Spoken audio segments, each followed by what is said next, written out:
L'agression, nous sommes tapés. On nous gifle, on nous fait de nous ce qu'on veut. Moi, j'ai vu des camions, des gens là qui viennent paisiblement, tranquillement. Il n'y a rien, personne pour les empêcher. Et puis là, hier, j'ai vu que non, parce que dans la moto, pour pas qu'il y ait un front. J'ai eu des larmes. Il n'y a pas de guerre. C'est-à-dire, on nous traite comme des enfants. D'abord, j'ai remarqué qu'on a changé de ministre de la Défense. Moi, je me suis dit, c'est peut-être une sanction. Parce que personne ne s'est posé la question, soi-disant, dans un pays de guerre, soi-disant.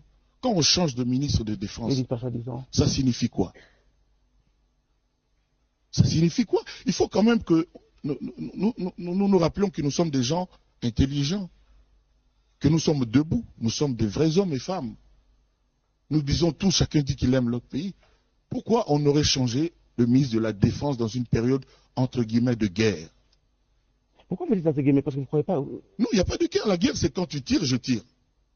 On nous agresse. Reconnaissez au moins qu'on nous agresse. Mais ça, ce n'est pas la guerre. L'Ukraine est en guerre. Parce que les gens là, de l'Ukraine, Zelensky, ils se débrouillent, tout ça là, ils lancent quand même aussi des bombes, tout ça, ils ont des avions, et on le voit. Nous, on voit quoi? Ah oui. On comprend bien. Pour préciser une chose, je regrette que la délégation de la RDC soit parmi les plus faibles, vous avez dit la plus forte. Nous sommes au total 8 députés et 2 sénateurs. Au moment où les pays hôtes font la quarantaine, la France, au moins 40. Ce qui fait que des commissions ont connu l'absence des délégués de la République du Congo, puisqu'ils ne peuvent prendre part aux travaux que des députés ou des sénateurs. Ceci dit, nous n'avons pas encore donné notre message au niveau de la tribune, mais nous avons commencé la diplomatie parlementaire. Quand nous avons fini cet échange avec la presse, nous avons rencontré le président des assemblées nationales et des sénats de l'Afrique pour avoir une stratégie commune en ce qui concerne la diplomatie parlementaire, parce que pour nous, l'Afrique doit aimer l'Afrique. Nous devons éviter l'hypocrisie au moment où nous savons que des pays africains, voisins de la République démocratique du Congo, sont sur le territoire congolais avec leurs troupes et des lances missiles, comme on l'a dit ce matin sur RFI, avec des armes sophistiquées. Rien que les dernières interventions de ces armées qui soutiennent le mouvement terroriste de M23 ont fait des dégâts évalués par les experts des Nations Unies de plus de 500 000 personnes. Un drame humanitaire. Mais le même rapport des Nations Unies parle de plus de 10 millions de morts dans la République démocratique du Congo. C'est un génocide oublié. Et nous, en tant qu'élus du peuple, dans le cadre de la diplomatie parlementaire, nous avons l'obligation de dire haut et fort notre désapprobation face à ce silence assourdissant de la communauté internationale. Nous engageons l'OIF à travers l'Assemblée parlementaire de la francophonie, hausser le ton et de pousser les pays qui ont une certaine influence sur les agressions de la République démocratique du Congo à prendre non seulement des mesures coercitives contre ces deux pays, mais des sanctions, de vraies sanctions. Et nous, nous sommes dans la République démocratique du Congo, nous n'avons jamais traversé la frontière ou les frontières communes avec l'Ouganda et le Rwanda, parce que le président de la République, dès son avènement au pouvoir, a prôné la paix et il voit l'Afrique qui est en train de s'élever et marcher avec comme épicentre la République démocratique du Congo. J'ai dit la locomotive. C'est cela le message de la République démocratique du Congo. Il n'est jamais trop tard pour bien faire. Aujourd'hui, nous protestons de la manière la plus énergétique, la plus énergique, de voir que Madame la secrétaire générale de l'Organisation internationale de la francophonie a parlé des conflits dans le monde, en énumérant les pays. Je préfère croire que c'est un oubli, plutôt qu'une façon subtile de ne pas citer la présence des troupes rwandaises sur le territoire congolais ou les troupes ougandaises. Mais nous allons, croyez-nous, donner un message très fort demain. Ce message est attendu par plus de 380 000 participants à cette salle. Il n'y a pas meilleure tribune que ça, ils sont des élus du peuple de leurs pays respectifs. Ils vont ramener ce message puisqu'il y a des pays au monde qui oublient qu'au moment où pas, on est en train de tuer dans le Nord Kivu, dans le Togo, en République démocratique du Congo, pas par les armées venant de l'Occident ou de l'Asie, de l'Amérique, mais par les voisins immédiats de la République démocratique. C'est pourquoi nous disons que l'Afrique doit aimer l'Afrique. L'Afrique doit prendre la part des atrocités et voir comment projeter ce continent béni par Dieu dans l'orbite du développement. C'est cela notre participation. Et je remercie donc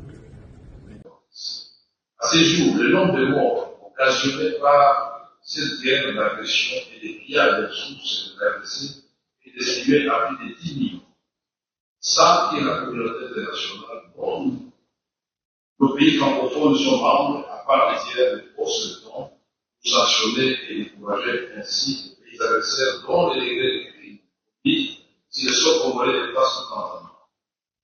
Ce qui se passe dans mon pays est autant dramatique que la situation que la communauté internationale déplore chaque jour en Ukraine et au Moyen-Orient. Ces drames sécuritaires et humanitaires largement mis à l'exergue en lumière par les experts aussi, différents rapports des missions d'observation de l'ONU, d'autres organisations régionales, et le fait de la convoitise des richesses minières se trouvant dans la partie est de la République dont l'exploitation illégale profite aux pays adversaires de l'Église. Distingués collègues, c'est ici le lieu de demander à notre Assemblée de sortir de la diplomatie contemplative. La question de la trêve, comme vous l'avez évoqué, est une initiative des États-Unis d'Amérique que nous avons saluée. Pourquoi ? Parce que pour la République démocratique du Congo, notre première priorité, c'est la sécurité et la protection de nos populations civiles. Et la trêve humanitaire a cela pour objectif, raison pour laquelle nous y avons adhéré. Mais trêve ne veut pas dire que nous sommes immobiles, trêve ne veut pas dire que nous ne sommes pas vigilants. Nous restons vigilants, nous suivons de très près ce qui se passe à travers la province du Nord Kivu et bien au-delà. Et trêve ne veut surtout pas dire que le statu quo, et donc la violation flagrante de l'intégrité territoriale de la République démocratique du Congo par les forces armées rwandaises, est un acquis ou un statu quo avec lequel nous sommes d'accord. Donc, nous parlons d'une trêve de 14 jours, du 5 au 19 juillet, mais nous parlons aussi d'efforts diplomatiques qui vont continuer pendant cette trêve et après cette trêve. Pourquoi ? Parce que nous voulons une solution durable. Avec une trêve de 14 jours, je ne pense pas que nous aurons le temps de résoudre tous les problèmes que nous avons. Ça veut dire que nous continuons la pression diplomatique, nous continuons à nous apprêter à la prochaine assise à Luanda, mais nous continuons aussi le suivi rapproché de tout ce qui se passe à travers nos différents services dans la province du Nord Kivu. Et nous soulignons aussi qu'il y a un dispositif mis en place pour le suivi et le monitoring du respect ou non-respect de cette trêve par les États-Unis d'Amérique. Et donc, c'est la posture que nous prenons. Tout d'abord, nous privilégions cette opportunité d'avoir un répit pour nos populations civiles, nos populations victimisées par cette guerre, mais nous restons vigilants et nous restons actifs sur le front diplomatique et sur tous les autres fronts. La communauté internationale n'acceptera jamais un homme fort à la tête de ce pays. Jamais. Il faut quelqu'un qu'on manipule. La prière, la messe, le culte n'ont jamais arrêté la guerre. J'ai vu, moi, le président Tshisekedi, à cause de ce qui se passe dans les montagnes là à Minembwe. Je lui ai dit, j'ai l'impression que vous ne connaissez pas Kagame. Vous ne connaissez pas Kagame. Cet homme-là, on ne peut pas négocier avec lui.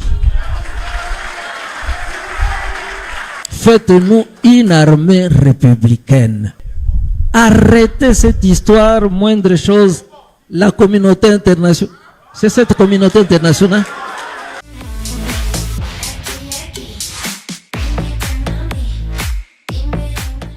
comment je suis là aux côtés de Charles, qui m'a invité personnellement. En fait, avec Charles, nous avons en commun Monseigneur Muzirwa. Monseigneur Muzirwa qui est pour moi un modèle de résistance. Un modèle de résistance. Quand j'étais auxiliaire ici, et comme un homme à Uvira, tout le monde, en commençant par ma famille, me dit, tu ne vas pas là. Tu ne peux pas aller là-bas, on va te tuer. Mais j'ai commencé déjà à réfléchir, je n'ai jamais vu Muzirwa, j'ai commencé déjà à réfléchir, à lire. Et c'est cet esprit Muzirwa qui m'a donné la force de me rendre là. Et ça fait 10 ans que je suis là, je ne suis pas encore mort. Mais je vais vous dire une chose. Quand je vais là-bas, je prends la parole et je dis, si je suis venu ici, c'est parce que je sais que vous allez me tuer. Mais sachez que je suis déjà mort là à Kinshasa et on ne tue pas quelqu'un 2 fois. Et il semble que je suis sur sa liste noire. Je suis interdit de passer au Rwanda, mais j'y passe quand même. La résistance, je crois que c'est ce qui nous manque. La résilience. C'est ce qui nous manque.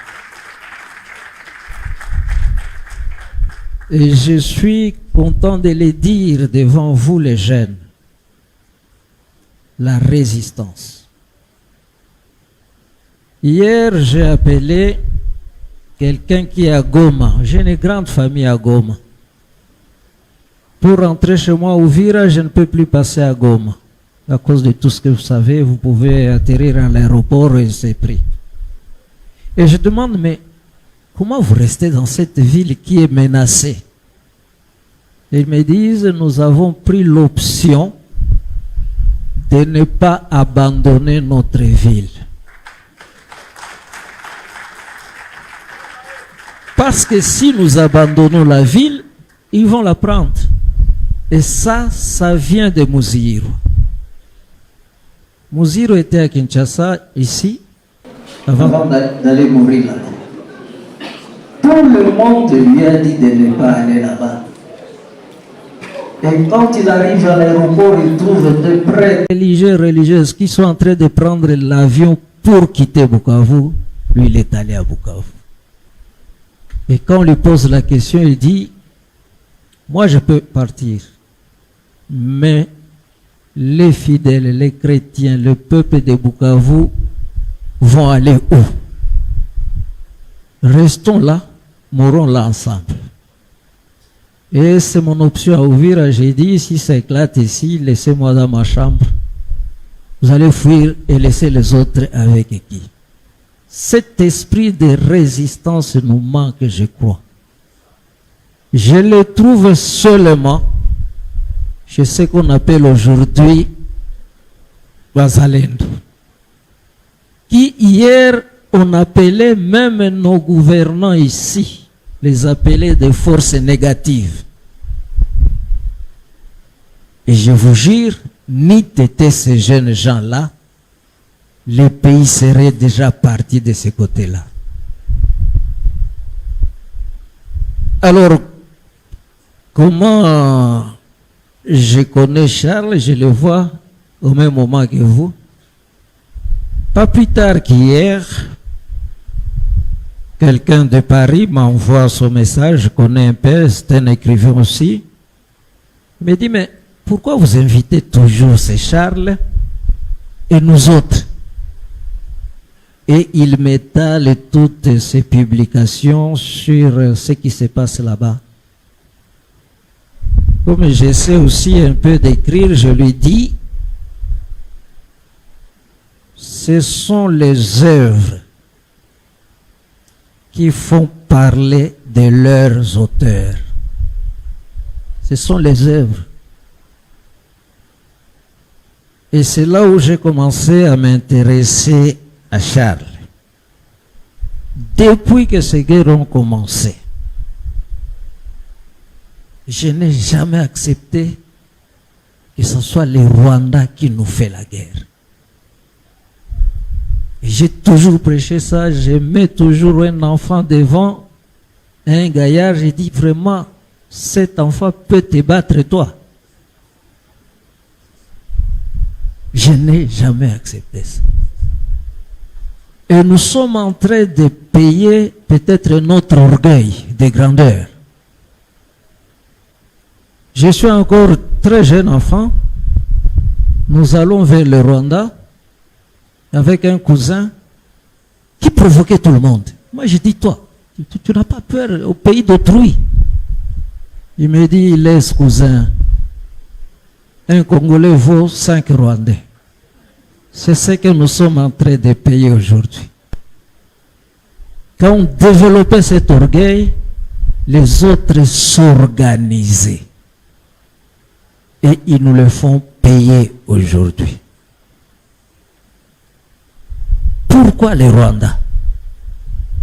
J'ai changé la vie quand j'ai lu le livre de Charles, là où il dit que tout a été planifié bien avant. On dormait au Congo.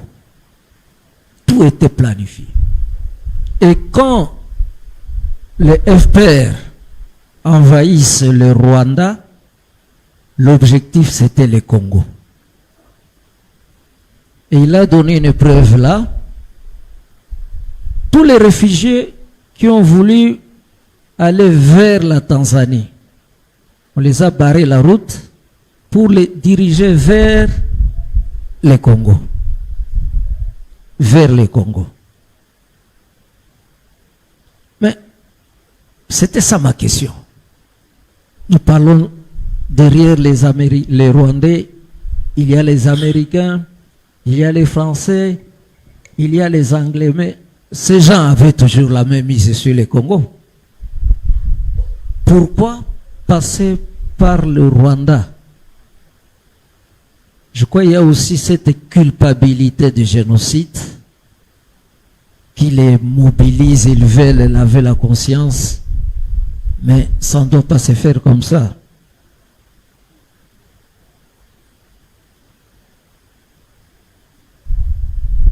À la Cinco, là, je suis président de la commission épiscopale des ressources naturelles. On se retrouve aux États-Unis pour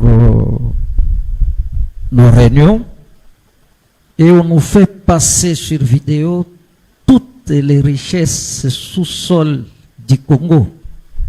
Il n'y a pas que les minéraux, il y a le bois, il y a... Et mon voisin à côté, c'était un Australien, il me dit, avec tout ça, vous croyez qu'on va vous laisser tranquille?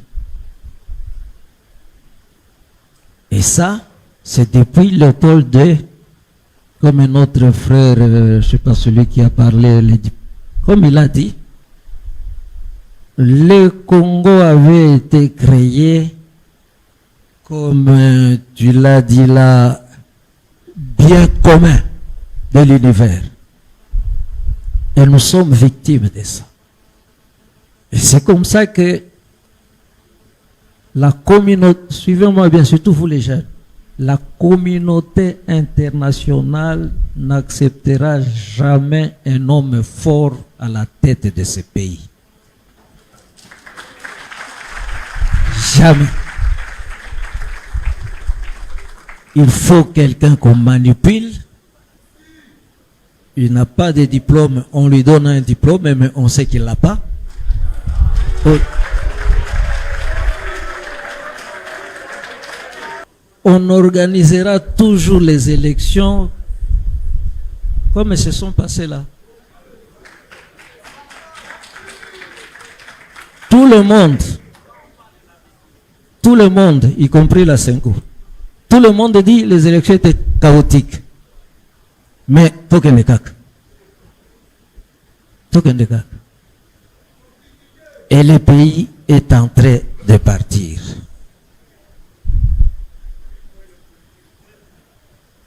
Notre pays, je commence à chuter, notre pays est en danger. Et je pense que c'est cette fois-ci ou jamais. Et il faut reconnaître la résistance des Congolais. Il faut reconnaître cette résistance. Mais il faut l'aiguiser. Quand le pape est venu ici, il a demandé à la communauté internationale d'enlever les mains sur les Congo. Mais il a ajouté aussi notre responsabilité. Il y a aussi notre responsabilité. Et la première cause de l'inconscience des Congolais, et s'il y a des choses qu'on doit vraiment combattre, c'est d'abord la corruption. Le niveau de la corruption a débordé les frontières du tolérable. 4 sources. L'argent. Vous avez vu comment l'argent a circulé. Au moment où on prépare, je ne sais pas, les élections, les nominations des gouverneurs, des sénateurs, allez voir comment l'argent circule. Vous avez le pouvoir. Le pouvoir.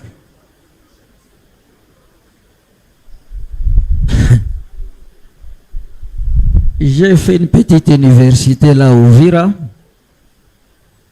Pendant ces élections ici, tous mes profs étaient des candidats, y compris des étudiants. Et pourquoi? Parce que les Congolais sont convaincus aujourd'hui qu'il n'y a que la politique qui paye. Il n'y a que la politique qui paye.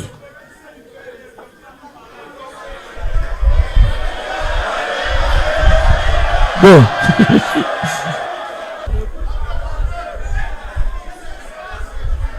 Je voudrais conclure par ces paroles du Premier ministre de Tshisekedi, le premier ministre de Tshisekedi. Comment il s'appelait encore? Oui. Cet homme va visiter le parc de Bukangalonzo avec son ministre de l'Agriculture. Il voit les désastres. Et il pose la question à son ministre. Qu'est-ce qui n'a pas marché? Et le ministre lui dit l'amour du pays. On dirait qu'on n'aime pas ce pays, on aime ce qu'il nous donne, mais on n'aime pas ce pays. Et nous sommes en train de vendre ce pays. J'ai vu, moi, le président Tshisekedi, à cause de ce qui se passe dans les montagnes là à Minembwe. Je lui ai dit beaucoup de choses et j'ai tout écrit ici. Je dis, j'ai l'impression que vous ne connaissez pas Kagame. Vous ne connaissez pas Kagame. Cet homme-là, on ne peut pas négocier avec lui. Faites-nous une armée républicaine. Aujourd'hui, cette armée-là, ailleurs, quand on parle de coup d'État ailleurs, si on fait un coup d'État ici, ça sera encore un de ces côtés-là qui viendra au pouvoir. Conclusion. Il faut refonder l'homme congolais. Et moi j'ai commencé un plan de formation populaire avec les jeunes. autour de ce que j'appelle l'esprit Muziro. Il y a 25 aspects dans ce livre de l'esprit Muziro. Il faut refonder l'homme congolais. Nous avons touché les fonds. Et vous les jeunes, c'est à cela que je vous appelle. Quelque part dans l'évangile, le Christ dit, si vous ne vous convertissez pas, vous allez tous périr. Nous devons nous convertir au patriotisme et l'amour de ce pays.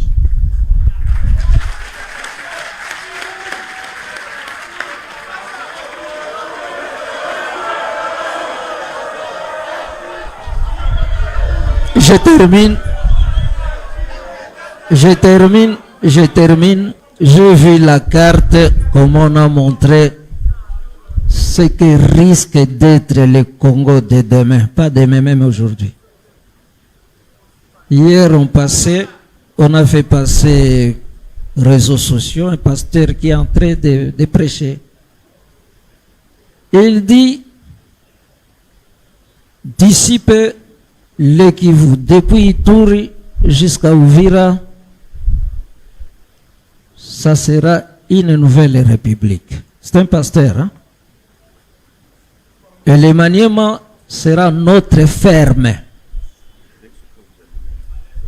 Moi, pendant 10 ans que je suis là, j'ai fait des ateliers, des messes et des ceci. Et je suis arrivé à la conviction, suivez-moi mieux parce qu'il y a beaucoup de pasteurs ici. La prière, la messe, les cultes n'ont jamais arrêté la guerre.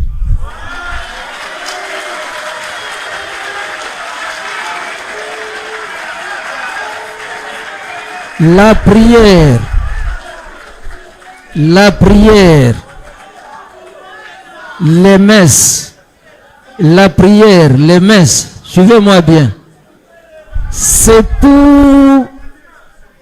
pour changer nos cœurs, pour nous convertir à la paix. Et le grand argument que j'utilise, Israël et Palestine.